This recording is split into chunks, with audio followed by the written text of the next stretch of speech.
Glória a Deus, a toda a igreja reunida nos quatro cantos do mundo. Paz seja convosco. O Senhor Jesus, Ele disse, aonde estiverem 2 ou 3 reunidos em meu nome, ali eu estarei presente. Ele está conosco, Ele está comigo aqui e está com você aí. Deus confiou ao meu coração uma palavra para esse momento e eu queria compartilhar com você. Se encontra no livro de Atos dos Apóstolos, capítulo de número 9, versículos de número 10 em diante. Atos dos Apóstolos, capítulo 9, versos de número 10 em diante. Diz assim o texto sagrado: havia em Damasco um discípulo chamado Ananias, e disse-lhe o Senhor em uma visão: Ananias. E ele respondeu: eis-me aqui, Senhor. E disse o Senhor: levanta-te e vai à rua chamada direita e pergunta em casa de Judas por um homem de Tarso chamado Saulo, pois ele está orando.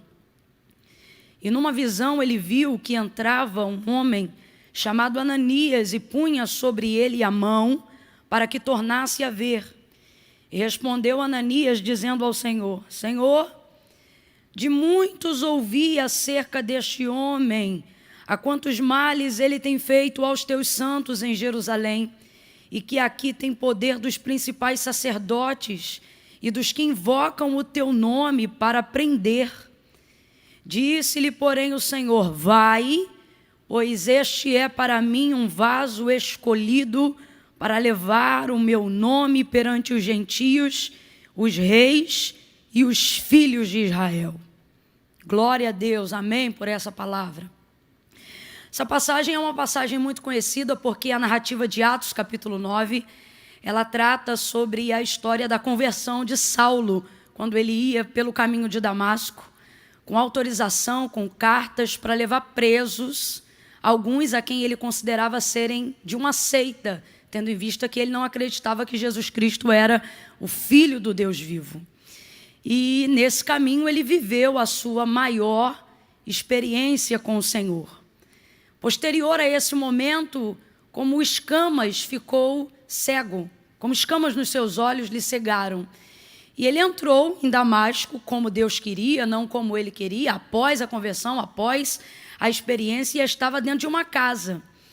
Aguardando ali, o texto vai dizer que ele ficou 3 dias sem ver, sem comer, ficou ali quieto e, de acordo com o relato, cego. Dentro desse período, o Senhor visita Ananias, um discípulo amado daquela região, e compartilha com ele aquilo que estava acontecendo com Saulo.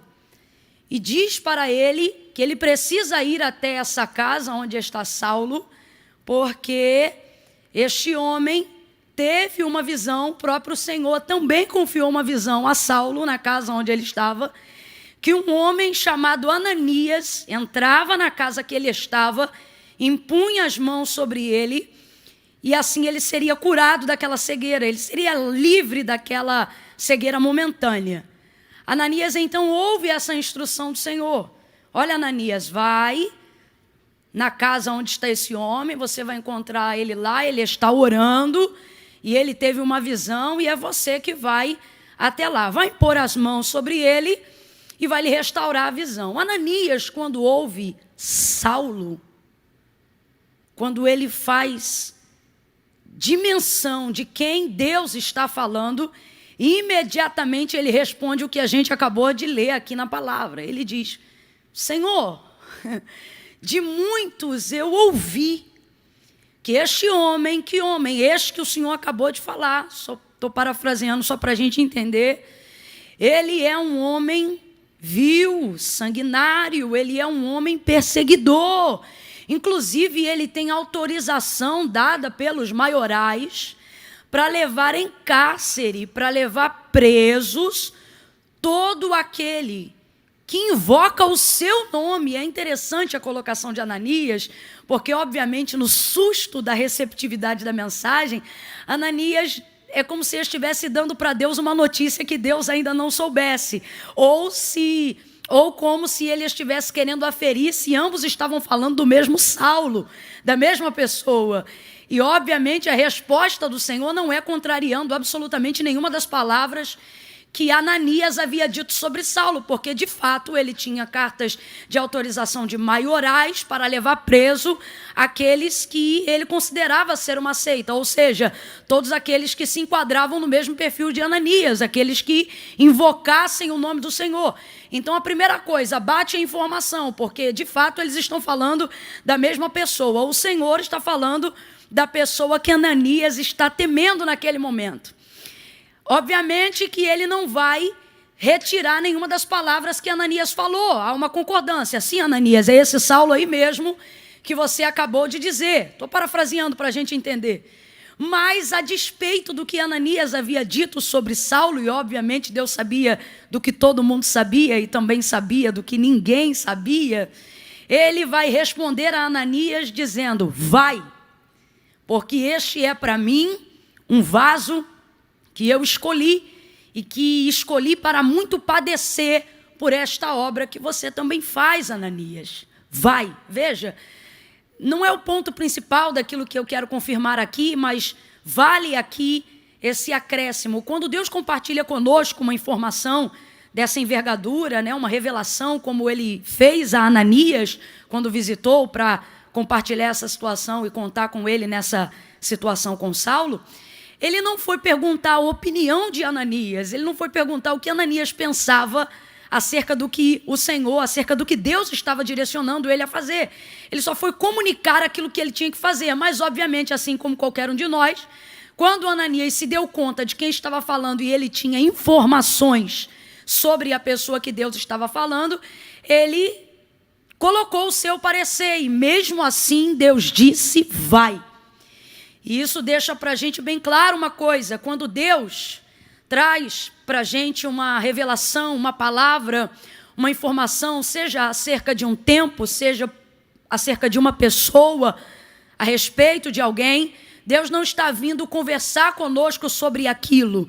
Deus está vindo nos dar uma diretriz dentro daquilo, e fazer parte do plano de Deus é uma honra. E ciente disso, isso já deve ser o suficiente para ouvir, ficar atento e agradecer, e se envolver no plano de Deus. Isso já é uma honra. Não cabe aqui opiniões. É basicamente a mesma coisa que aconteceu quando o Senhor conversou, quando o Senhor chamou a Moisés na sarça que queimava, que ardia, mas não se consumia, diante daquilo que Deus estava falando. Moisés, sabendo quem era Faraó e sabendo aquilo que Deus estava o enviando e mandando ele fazer, ele vinha num contraponto, como se ele também estivesse trazendo alguma informação nova de Faraó para Deus, e dizendo: mais Senhor, e por fim, quando isso já não era bastante, ele disse: olha, mas eu também sou pesado de língua, colocando uma série de argumentos para tentar dissuadir Deus da ideia de enviá-lo para libertar o povo. E eu me lembro também que nessa ocasião, a expressão que Deus usou para Moisés foi a mesma que usou com Ananias, dizendo: vai, vai. É interessante porque, primeira coisa, nós precisamos entender que se Deus está compartilhando algo conosco, não é porque Ele tem necessidade de conversar com a gente. Deus não toma conselho com ninguém. Quando Deus vem e fala alguma coisa conosco, é porque Ele está querendo nos incluir no seu plano. Isso para nós deve ser uma honra muito grande. Então, não cabe opiniões. Camila, por que você está dizendo isso? Estou dizendo isso porque no susto da informação, envolvido pela notícia, olhando as circunstâncias que estão à nossa volta, sejam elas como a condição de Ananias diante da informação que ele tinha, seja ela como Moisés diante da informação que ele tinha, no susto, a gente quer dizer: olha, não posso, não dá, não vai. E se for sobre alguém, a gente fala até o que sabe sobre essa pessoa: olha, é assim, é assado, é desse jeito, é daquela maneira. Mas a palavra de Deus para você nesse momento é: vai. Vai para onde, Camila? Vai para o quê, Camila? Não sou eu que estou dizendo, mas o Espírito Santo de Deus está dando uma diretriz, está te incluindo num plano nesse momento, para algo que glorifica o nome de Deus na sua vida e, por que não dizer, na vida de alguém que está próximo a você aí agora. E você fica colocando circunstâncias, fica olhando para as circunstâncias, emitindo a sua opinião diante daquilo que Deus está falando. Mas Deus não te trouxe para esse momento, não está me usando aqui agora para dizer, olha, eu vim conversar com você. Talvez num outro momento, mas nesse momento, para quem está ouvindo esta palavra agora, Deus está dizendo, ei, eu vim aqui te dar um comando, e esse comando é, vai. Vai a despeito do que você ouviu, vai a despeito do que você pensa sobre o comando que Deus está te dando. Fique com a palavra que Deus está te dando. Então Ananias vai ficar nessa situação, e então o Senhor Deus vai dar esse comando e vai dizer, vai, porque ele é para mim um vaso escolhido. Se eu posso parafrasear o que Deus está dizendo a grosso modo, Deus está dizendo, Ananias, meu filho, eu não vim pedir a tua opinião, eu vim exigir a tua obediência, discípulo do Senhor. E nós precisamos entender que existem algumas diretrizes, algumas direções que Deus nos dá em tempos específicos, seja sobre a nossa vida, ou seja sobre a vida de alguém, que não cabe nenhum outro comentário, que não cabe nenhuma outra posição, a não ser a obediência. Diante da direção que Deus tem te dado, diante da direção que Deus tem te confiado, seja obediente. Ananias vai obedecer. E uma das coisas que fala muito para mim nesse versículo que nós acabamos de fazer menção, é como nós somos influenciados a desfazer o que Deus quer que nós façamos por causa da opinião e do que muitos pensam e dizem ao nosso respeito. Quando não, quantas vezes nós, em razão do muito que ouvimos acerca de alguém, determinamos uma opinião ou emitimos um juízo de valor sobre a vida de uma segunda ou terceira pessoa. Quem sabe você está aqui, aí, ouvindo esta palavra agora, e está preocupado com o muito que andam dizendo ao seu respeito. Preocupado com o muito que andam falando sobre você, preocupado com o muito que envolveram o seu nome. E veja como aquilo que Ananias pensava sobre Saulo não mudou o que Deus havia determinado a respeito dele. Deus está me usando aqui agora para dizer isso para você que está acompanhando nesse momento. O muito que dizem sobre nós não tem o poder de rasgar, anular ou mudar o tudo que Deus sabe sobre nós. É verdade que nós nos preocupamos muito com reputação e isso é muito importante. É importante, a reputação é o que dizem que eu sou. E não podemos ser levianos e dizer que Deus não se importa, ou melhor, eu não me importo com o que dizem que eu sou. Isso não é verdade, a gente se importa. Inclusive, essa é uma das únicas maneiras da gente construir um testemunho eficaz, construindo também com ele uma reputação que faça as pessoas olharem para Cristo em nós. Mas reputação ainda não é mais importante do que caráter. Então, se eu puder aqui falar rapidamente a grosso modo, eu diria que reputação é o que dizem sobre mim. Reputação é o que dizem que eu sou. Caráter é quem Deus sabe que eu sou, independente do que andam dizendo ao meu respeito. E Deus estava trabalhando no caráter de Saulo. Na sua conversão, Deus não estava agindo com a opinião pública. Isso os frutos iam dar. Isso os frutos iam testemunhar. Deus estava trabalhando no caráter dele. Essa experiência que Saulo teve com Deus não foi uma experiência para mudar primeiramente a sua reputação. Foi uma experiência para mexer com tudo aquilo que estava no seu interior. E às vezes a gente está tão preocupado com a opinião das pessoas, com muito que andam dizendo ao nosso respeito, que a gente acha que isso também vai influenciar Deus e a obra que Ele tem na nossa vida. Quantas pessoas paralisadas pelo muito que andam dizendo, quantas pessoas perturbadas e angustiadas pelo muito que andam dizendo. Não o bastante, eu não estou falando só de comentários levianos, mas por que não dizer do momento que nós estamos vivendo, de uma pandemia mundial, onde tantas informações estão circulando e poluindo, por que não dizer, a nossa mente, uma vez que a gente está querendo se informar de todos os lados, e o Senhor está dizendo, não há absolutamente nenhum muito que alguém diga sobre o mundo, não há absolutamente nenhum muito que alguém diga ao seu respeito, que tenha poder de sufocar tudo o que eu sei ao seu respeito. Ele é o alfa e e o ômega. Ele é o mesmo ontem, hoje e será eternamente. Camila, por que você está dizendo isso? Para lembrar a você que você serve ao Deus do passado, do presente e do futuro. Então nunca permita com que o muito que alguém diga tenha o poder de abalar o tudo que Deus tem ainda para fazer ao nosso respeito, ou tudo que Deus determinou ao nosso respeito. Veja, Ananias é discípulo do Senhor, Ananias é amado do Senhor, mas nem Ananias, aquele a quem o próprio Deus estava usando, diante das informações que ele colocou, foi o suficiente para frear a ação de Deus em direção à vida de Saulo. A palavra do Senhor para Ananias, depois de tudo que ele ouviu, ainda foi a mesma desde quando ele iniciou. E a palavra foi: vai. Aleluia. Oh, aleluia. Nós servimos ao Deus Todo-Poderoso. Não há absolutamente nenhum muito que tenha o poder de sufocar o tudo de Deus. O tudo que Deus é, o tudo que Deus sabe, o tudo que Deus faz, o tudo que Deus pode. Esse é o Deus que nós servimos. Nós estamos vivendo em um tempo onde alguns andam com muito medo. E o Senhor está ministrando essa palavra para você compartilhar com alguém agora, para você ministrá-la sobre quem está à sua volta aí agora, para você ouvi-la nesse momento. E Ele está dizendo, seja o que for, não há nenhum muito que estejam dizendo contra você que seja maior do que o tudo que eu sei sobre você. Coloque agora numa balança o muito que você sabe, o muito que você ouviu, o muito do medo que você sente, o muito do que você está sabendo, e coloque no outro prato, do outro lado da balança, o tudo de Deus. E você vai perceber que o tudo de Deus tem peso sobre qualquer muito. E é basicamente isso que Deus está trabalhando, que Deus está falando através da vida de Ananias para ir até onde Saulo está. Em Gênesis 17, o Senhor disse a Abraão: Abraão, eu sou o Deus Todo-Poderoso. Todo-Poderoso. Eu quero, através dessa palavra, dizer para você que o Deus do tudo também é o Deus do todo. O texto vai dizer aqui, em Atos 9, no verso 21, que depois que Ananias entrou na casa, impôs as mãos sobre Saulo, as escamas lhe caíram dos olhos e a sua vista voltou ao normal. O texto vai dizer que logo em seguida ele foi se esforçando. Verso 21, verso 20. E logo nas sinagogas pregava que Jesus era o Filho de Deus.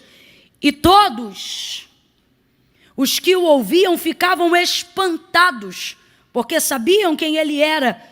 E diziam, não veio aqui para levar alguns dos principais sacerdotes, não veio aqui para levar preso a mando dos principais sacerdotes? E o texto diz que ele se esforçava e com isso confundia os judeus. Por quê? Porque a informação que eles tinham de quem ele era, com a atitude de quem ele é agora, deixava eles espantados. O que é isso? A gente sabe muito, gente, mas só Deus sabe o tudo. Você sabe muito de alguém, mas Deus sabe tudo sobre esse alguém. Salmos de número 3, verso de número 2, o salmista vai salmodiar e ele vai dizer que diziam acerca dele: muitos dizem, não há salvação para mim em Deus, mas tu, Senhor, tu és o meu escudo, és o que levanta a minha cabeça. Ele está dizendo, é o Senhor que me protege, que me guarda e que me dá dignidade para andar de cabeça erguida. Eu não sei o que andam dizendo, mas eu posso te dizer o que a Bíblia diz ao seu respeito. E a Bíblia é toda a palavra de Deus. A palavra de Deus é o verbo vivo feito em carne. E é tudo que nós temos em Cristo está aqui. É por aqui que nós compreendemos todas as coisas. Se está sobrando muito medo, é porque está faltando palavra de Deus. Mas Deus te trouxe a essa tela onde você está assistindo agora para dizer para você, eu sou o Deus Todo-Poderoso. Eu sou o Deus que tenho tudo, que posso tudo e que tenho o controle de tudo. Aleluia. Disseram para João Batista, João, tu és o Cristo? E por que disseram isso para João? Achavam que ele era o Cristo porque ele era poderoso, ele enchia o deserto, as pessoas ouviam a sua palavra, ele era virtuoso demais. Então disseram, João, tu és o Cristo? E ele disse, não, eu não sou o Cristo. O Cristo é alguém que virá após mim, porque já foi nascido antes de mim, e por isso é primeiro do que eu. Mas eles diziam: João, tu só pode ser o Cristo porque tu és poderoso.